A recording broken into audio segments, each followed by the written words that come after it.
So, Derek Fox from the Māori Party. So what does social innovation mean to you? Well, it kind of means everything, and it's something that's near and dear to our hearts, because we know that if we keep doing a whole lot of things the way we've always done them, we know what the result is. It's preordained. It's not going to work. So from our point of view, we're all into social innovation and giving communities the opportunity and the resources to make their own decisions, because they know best what it is they really need.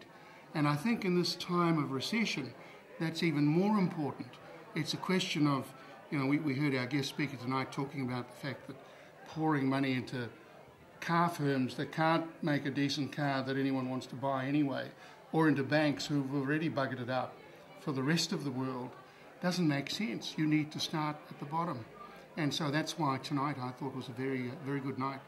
So we were at the Job Summit a little while ago, a few weeks ago, and Dr. Peter Sharples, we had a good chat to Peter, and one thing he mentioned is, he said, look, we're kind of already doing this in Māoridom.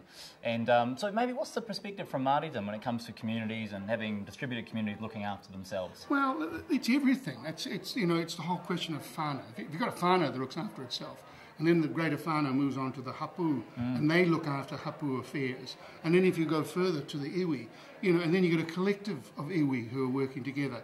It all makes sense. It's a little bit harder with people distributed and dispersed around the country now. But that's the way, that was the traditional model for Māori. It's a matter of the smallest community building up, looking after their wider group, then the next wider group, then the next wider group. So we have a policy within the Māori Party which we call whānau ora.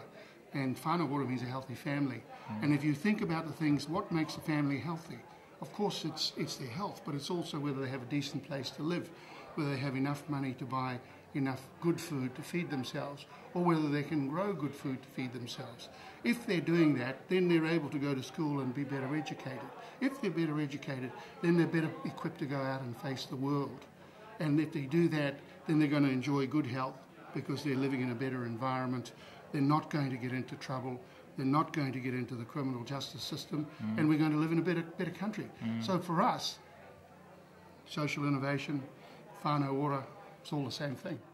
So are we seeing a shift away? You mentioned how everything crossed over there, right? No longer looking at different industries or departments. It's meaningless to talk about. When people come along and say, what are you going to do about education? Well, it's not just about education. Yep. It's about whether people are coming to school in a fit condition to be able to understand and to receive the education. It depends on whether or not they had a good night's sleep, because they're living in a house where there's plenty of room for everybody to rest and enjoy, that the roof is not leaking, that it's that they have the power on, that if somebody's sick they can go to the doctor and not get the rest of the family sick, that if all the kids are at home sick and mum's at work because she has to work, then that doesn't help the kids. So the older kids are staying home to look after the younger ones. All of those things are difficult. And they all impact on the poorer people in this society. So this is more of a community-centric way of looking at the world, do you think, at large, and governance? But it has to be. You see how they were talking about, the guest speaker was talking from innovation from the bottom up. See, so far, people concentrate on innovation from the top down.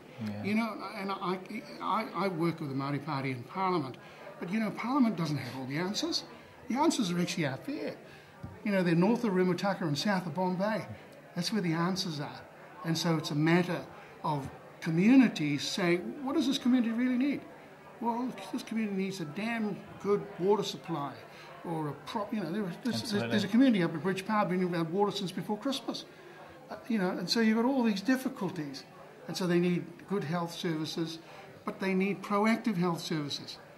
By the time you get to the hospital, it's too late. It's better if you've got good food, you're on a good diet, you're earning a decent wage, you've got a decent place to live, kids are going to school, understanding what's happening at school, because the people at school are teaching them or catching their attention in a way that's innovative. So a guy broke into my house just after Christmas, and he stole a bit of my stuff, which obviously wasn't ideal. It didn't have home contents insurance, so it hurt a little bit. And I came back and I thought, I'd be keen to know who did this, right? Who did this? So they found the guys who did it. That's cool. One of the guys happened to just turn 17 a few weeks later.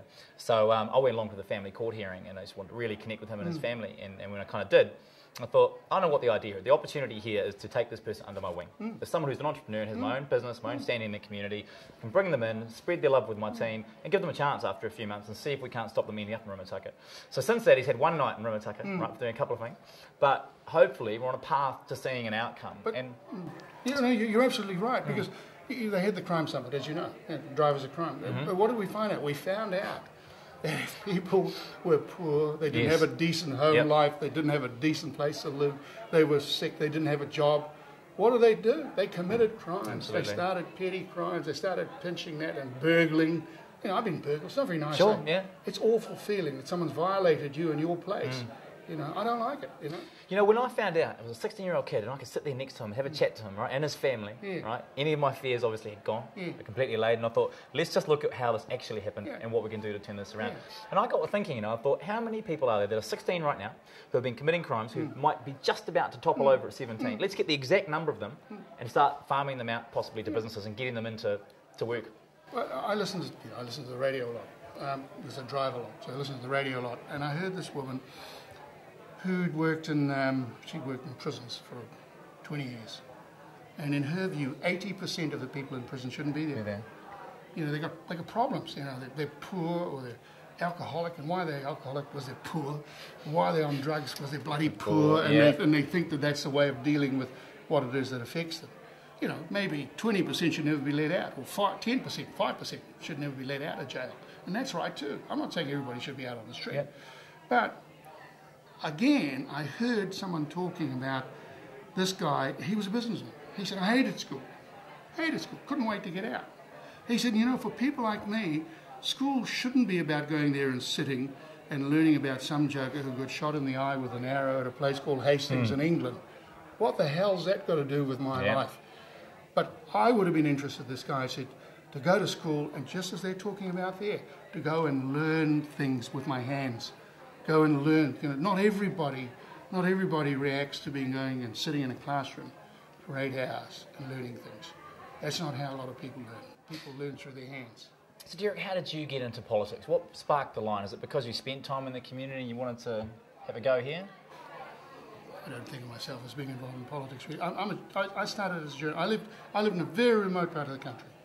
Very remote part of the country. Whereabouts is that, my brother? On the Mahia Peninsula and on the east coast of the North Island. And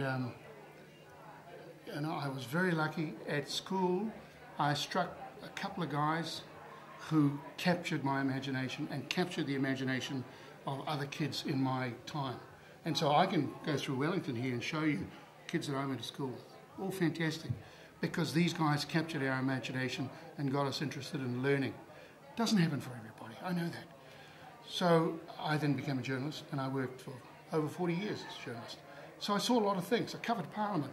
And then eventually you get round to saying, well, maybe you should do it yourself. But I had 12 years in local government, and I understand how the parliamentary system works and how slow it is, but you need to contribute if you want to make the change.